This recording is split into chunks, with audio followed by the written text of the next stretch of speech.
istedadlı insanlara onlar da müəllim olmaq istəyir də. Deyir, mən razıyam. Hansı kriteriyalarla belə insanlara kömək olmaq olar? Onlar bizim adları çəkdi. Könül xanım bizim sevimli xanəndəmizdir. Efirdən də salamlayıram. Xətrini də hamımız dünyalar qədər istəyirik. Və eyni zamanda Eldəniz Məmmədov da mənim çox sevdiyim bir sənətkardır. O gün verilişimdə etdim, gördüm pis olub. Və hər zamanda mən onun sənətini də sevirəm, dinləyirəm də, həmişə də onu dəstəkləyirəm.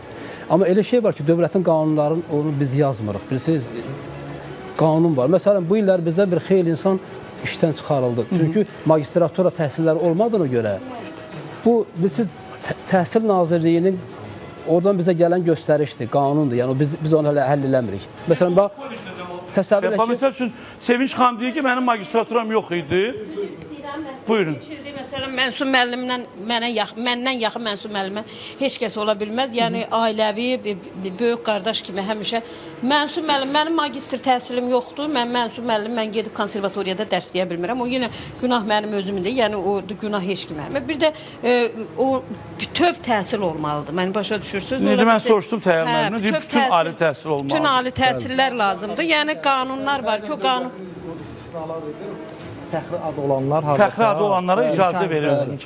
Yəni məndə o magistr təhsili yoxdur demə, mən konservatoriyada yayınca sənətdə dərsləyə bilmirəm. Mən onun nəzdində musiqi kollecində tələbələr yetişdirib verirəm.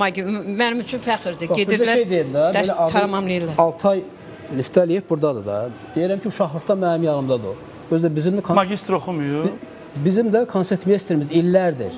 Bu illəri, o magistr, çünki qanun gəldi, göstəriş gəldi. O müvəqqəti indi bizdən işdən ayrıldı. Hansı ki, Zabit müəllimin sinifindədir. İndi Araz bizdədir. İnşallah ki, bu illər o qəbul olacaq. Allah qoysa magistraturaya. Magistraturun için il yarım. İl yarımdır. Eldəniz başıva dönüm. İl yarımda oxu qutar ki, qəbul olunacaq. Baxmayaraq ki, mən xalq artisti idim. Amma 52 yaşında getdim məcbur olaraq. Məcbur.